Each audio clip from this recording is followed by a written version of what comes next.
serve coffee to the group. Okay, next item up on the agenda is item 9A, Site Plan Application 22-002. This is a residential development with two-family dwellings on Arena Drive.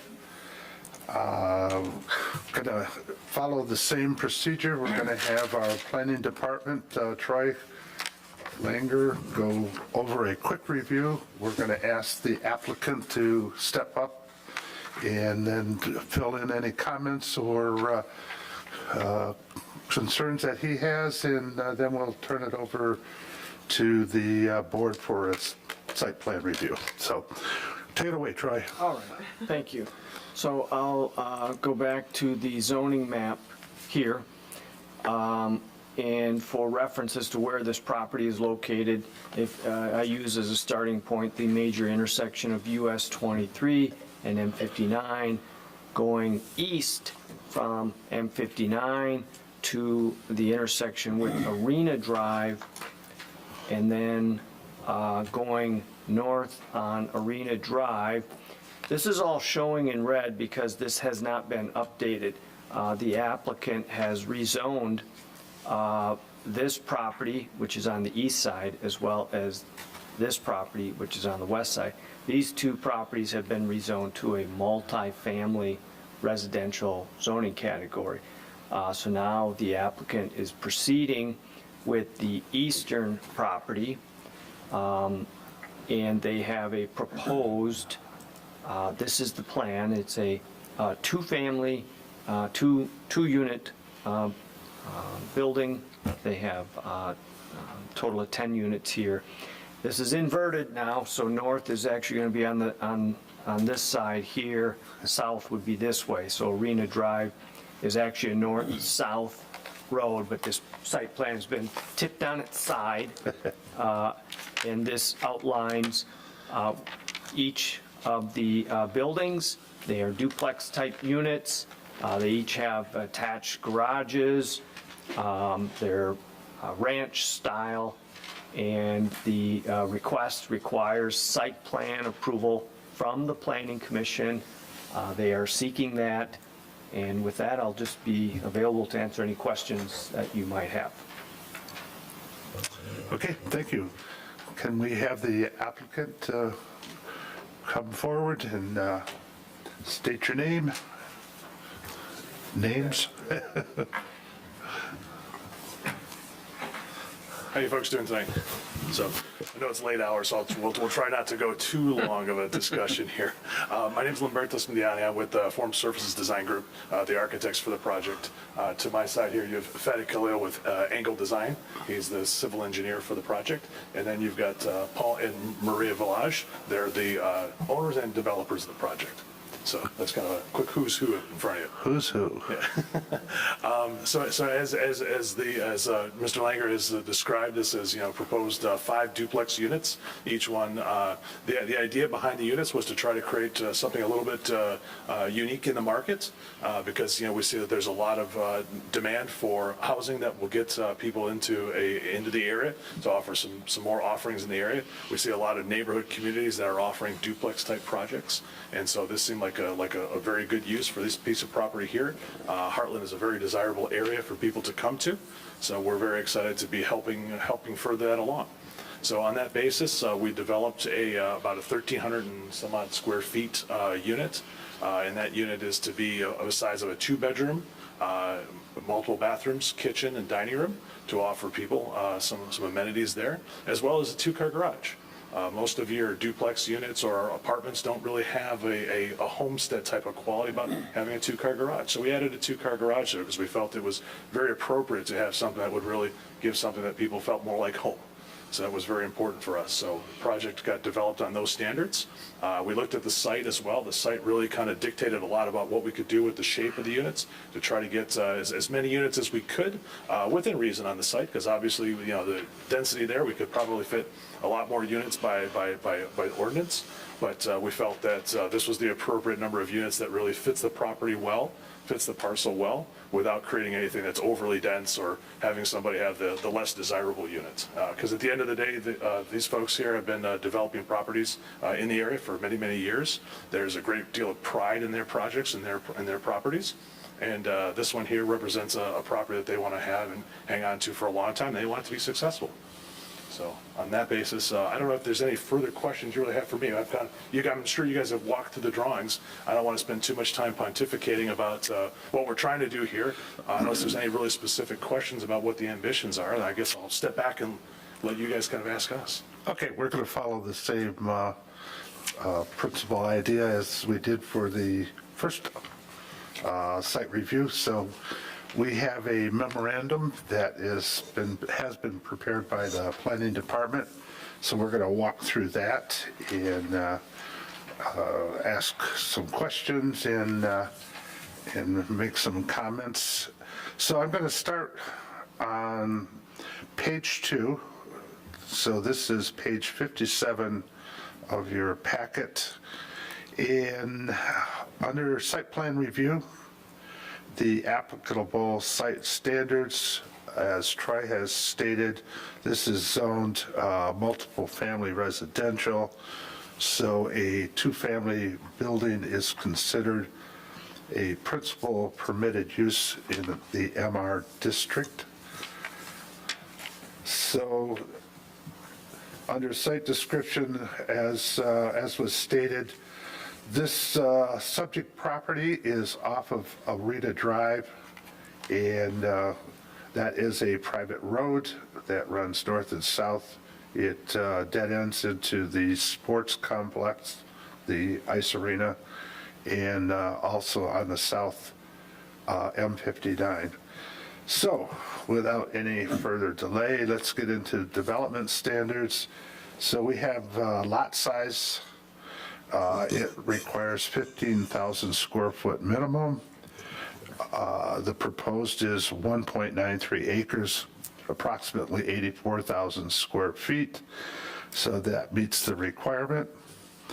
Front lot width, again, this is on a private road, so we do not have a requirement. So that frontage and lot width is not applicable. Maximum lot coverage, we state in the ordinance that a 20% maximum for a 2-family building. This particular site proposes that it has a lot coverage of 23.6% for the 5 duplex buildings, and that exceeds the ordinance. And however, we, as a planning commission, can make a determination to accept the proposed lot coverage. So any comments, questions on the lot coverage? Recently, we had a couple appeals for this lot coverage, right, where people were trying to get garages and getting decks, and we expanded what our ordinance said, and I think we were starting to study that. Do you recall kind of where the number was with that type of housing and what we did? I can't recall that off the top of my head. The problem here is the ranch style. Yeah. And the garages here. Sure. Just take up a bigger footprint. You could have the same square footage if it were 2-story, and then it would comply. But I don't recall the numbers. But we had, you guys remember that? Yes, I agree. We were in trouble, and I feel like it was within these, it was more than 20% we allowed. Right. In one incident, we allowed 35%. Yeah, So I have the same feeling. I don't have any problem with approving this lot coverage of 23.5%, where the requirement is 20, because we have reviewed several of those situations in the past and have approved them. So that's my personal opinion. And if we keep doing this, breaking rules, we're just gonna have to go back and dig into the rules, right, guys? Yeah. Exactly right. Other people are gonna be listening. And it's, we're gonna make it fair. So any other comments? I know, I have no concerns with it. Yeah, No, no. yeah. I think we No, just I'm owe good it with that. to try to Yeah. get updated, take a look around other communities and figure out what to do. Yeah, I originally asked the question, I mean, how did we settle on these 20% and 30% coverages, so. Okay, moving forward. Under setbacks, the front, which is the west facing Arena Drive, the required setback is 35 feet. They're proposing 43. On the rear east side, the requirement's 25. They're proposing 93 and a quarter. On the north side, 15-foot requirement. They have 21 and a half, and on the south side, 15-foot requirement, and they're proposing an 18 and a quarter foot setback. So they meet all of those requirements. Building height, our ordinance states that it be less than 35 feet or 2.5 stories. They're proposing 14 foot and a half at their tallest point, so they meet that requirement. The floor area, minimum requirement is 720 square feet. They're proposing their two apartment complex each have 1,379 square feet usable floor area, which meets the requirement. Site requirements for density and open space in a residential district. The required is 25% minimum of total parcel for an open space of 10%. They're proposing, we can go through all those calculations, but their proposal is 1.26 acres of open space, which equates to 65.3% open space. So they do meet that comment. Okay, moving on. Off-street parking. 2 spaces are required for each dwelling unit. They proposed, they meet the proposal, yes, and there is additional parking available on the driveways, which brings me to my question, what is the length of the driveway? My name is Fadi Kali, I'm the civil engineer. At the beginning, we had like pre-application meeting, so they asked us to push the frontage. If you see the front setback, it's 43 instead of, I forgot what was the number, 35. That's why, so total, like we have 43 feet from the right-of-way to the front of the garage. Okay, very good. Can I comment? Is the right-of-way the rear of the sidewalk? Yeah. Yes, you see, yeah. So basically from the sidewalk to the face of the garage, would we say is 43 feet? Correct. Yeah, okay, Well, thank you. Just to clarify, I think the sidewalk is 1 foot inside of the right-of-way. So I think it would be 44. Yeah. Not trying to confuse you with a lot of quantum math here. I think it'd be 44 feet from the sidewalk We to figured you were the, within this. to the, Yeah, I mean, it's 44. Thank you, sir. Any other questions? Okay, landscaping and screening. Landscape requirements are not provided for this unit.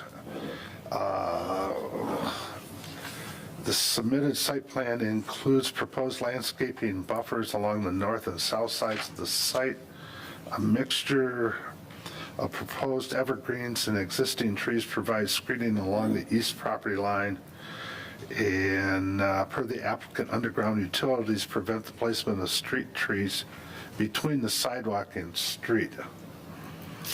So is there any comments on landscaping and screening?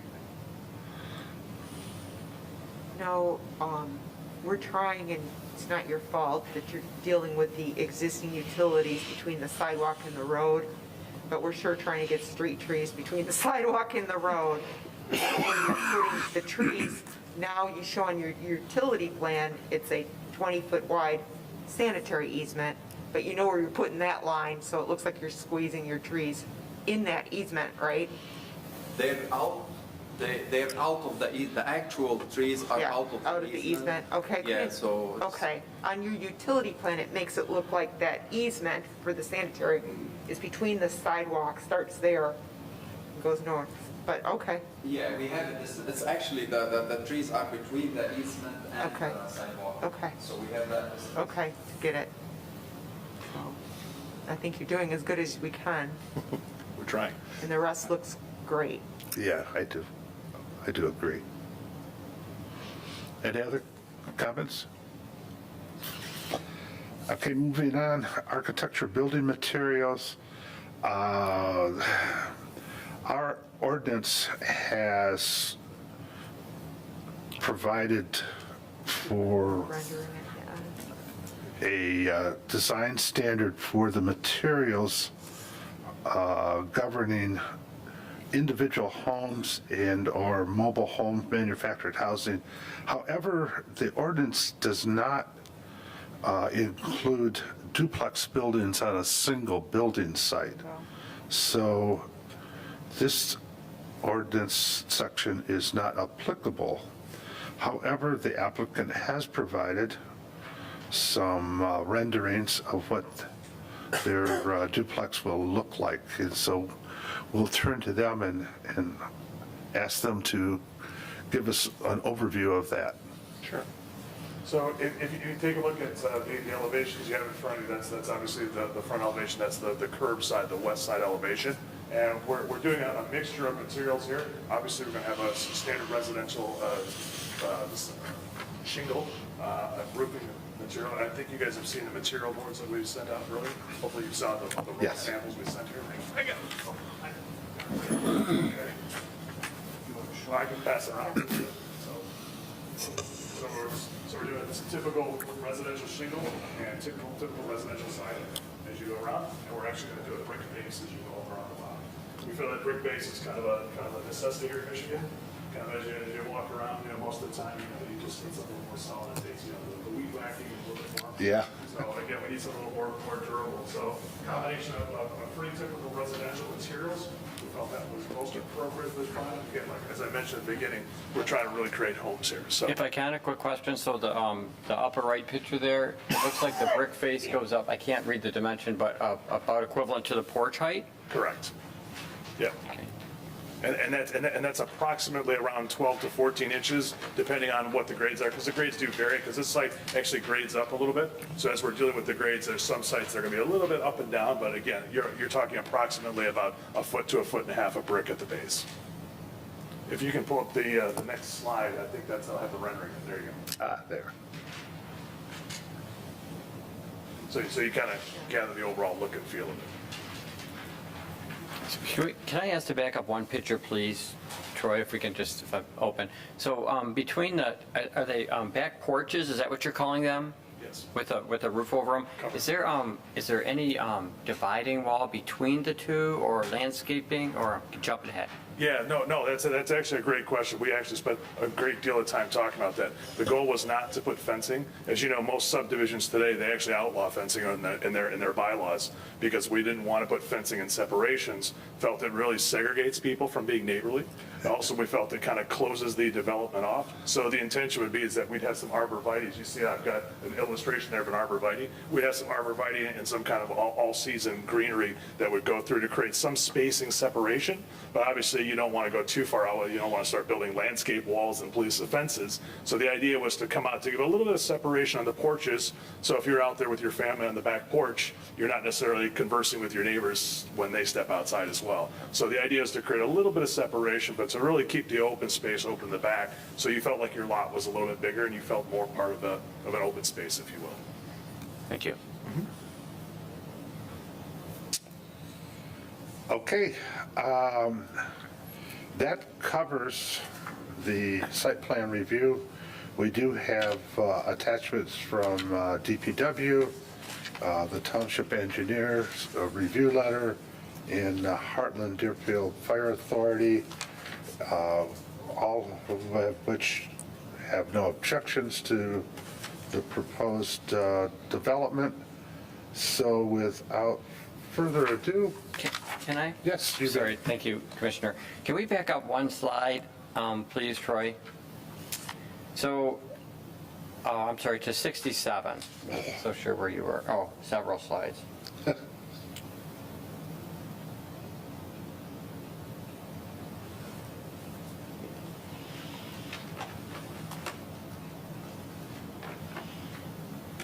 right there. So, yeah, so where the sidewalk on the left, thank you for that, where the sidewalk at the ends, it looks like the sidewalk may end at the property line. Is that how is currently? Is that the plan when you approach to the left of the north side of the lot, where it, could it contact the apron, the entrance, and break through there with a curb cut? Or what is your thought there? Because is that something that could happen, or is that even feasible? I think that's possible to do. I mean, you're actually talking about actually having development on the adjacent property. So then that's the issue then, because that is the adjacent property. Right, but I think, to be honest with you, it'd be a great idea, because I don't like to see sidewalks to nowhere. I mean, to be perfectly honest, I think it's nice to have a sidewalk, because it adds that residential feel. For sure. But I also don't like the fact that it ends. So kind of like, it would really be nice to see it, but I think we'd have to go through the process with the adjacent property and see if we could potentially extend the sidewalk. The additional, that's probably 10 feet to kind of connect it, so it looks like it starts and ends somewhere, right? I would have that interest. I don't know if that's asking too much, but maybe that conversation, I think I agree with your ideas that it would make it look more finished and not the sidewalk to nowhere. Right, right. Yeah. I can appreciate you wanting a sidewalk that ends somewhere. Although Shel Silverstein, where the sidewalk ends is always one of my favorites. a great book. I would just be concerned for your sake or for the arenas on who maintains that from that point on. If there's a sidewalk and there's an issue or. Well, I'm sure the last 5 feet would be picked up. I'm Okay, sure. it's just something to always think about, like if you're cutting into someone else's stuff and how that works. So just a thought. Yeah, I'm sure for the extra 10 feet, I'm sure it's not going to be an issue. Most likely, the guys that are shoveling, they They probably just keep start, they just going. keep going. Yeah. Exactly, so. Well, probably shoveling's not that much, but when you got to go in and repair sidewalk and then you start, having more costs. So That's why you pour concrete in nicer weather, so we don't have that issue. We're not pouring concrete now, thank Yeah, goodness. you can always bring the Zamboy out there and clean the sidewalk. Or from the ice arena, just plow the streets, like that. Any other questions or comments? So one last one, yes. So Okay. is the name of your development is a JP Luxury Luxury Apartments? villas. Yeah. So can you tell us anything about your plans for the interior? What your thoughts are on the flooring or the height, is it 8-foot, 9-foot ceilings? So we have 9-foot ceilings inside of here. We haven't got to the point to discuss, but we talked about within the existing truss work, we can do some vaulted ceilings to create some interest there, so it's not just an all flat 8-foot ceiling. We think that makes a lot of sense to create some interest there. We can probably do that in the master bedroom as well to create a little bit more visual interest. As far as flooring materials, we didn't really get that far, but I'm picturing, probably you're going to have a mix of ceramics, some probably vinyl tile inside the laundry room, carpet in the bedrooms, obviously. So probably a mixture of materials. Granite countertops. Granite countertops, Yeah. Yeah, thank you. I was just curious. Yeah, it was an opportunity to ask. You're like 2 steps ahead of me. I asked them like last week, I said, hey, what kind of materials are we putting in here? Just planting seeds then, right? No, exactly. Well, that's, Probably be more tile and carpet than vinyl. Any other questions, comments? Well, I would then say I'll entertain a motion. I'll make a motion to approve site plan application number 22-002, a request to construct 5 detached residential duplex buildings, each with 2 apartment units for a total of 10 residential units on an undeveloped parcel on Arena Drive. Approval is subject to the following conditions. Number 1, the applicant shall adequately address the outstanding items noted in the Planning Department's memorandum dated January 6, 2022 on the construction plan set, subject to an administrative review by the planning staff prior to the issuance of a land use permit. Number 2, applicant complies with any requirements of the Department of Public Works Director, the Township Engineering Consultant, Heartland Deerfield Fire Authority, and all other government agencies as applicable. I don't believe we had any other conditions. No, we didn't. Okay. I would support this. We have a motion from Commissioner LaRose, support by Commissioner Murphy, to approve this site plan application 22002. Any comments on the motion? All those in favor say aye. Aye. All those opposed? Nay. So be. Motion approved. Thank you very much. Thank you. Thank you very much. For staying late, we appreciate your. Yeah, thank you. Yeah, for welcome to hanging out. Heartland, yeah. Yep. Okay. Moving forward, item number 10, call to the public. No?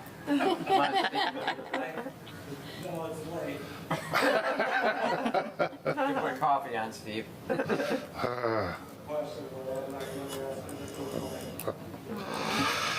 Okay, seeing that there is no call to the public, planners report. Troy, got anything? Oh, really? Oh, I expected a 9-page report. Any other committee reports? Motion to adjourn. So moved. support? We have a motion to adjourn by Commissioner Grissom, a second by Commissioner Murphy. All those in favor say aye. Aye. All those opposed? Meeting adjourned at 9:46 PM.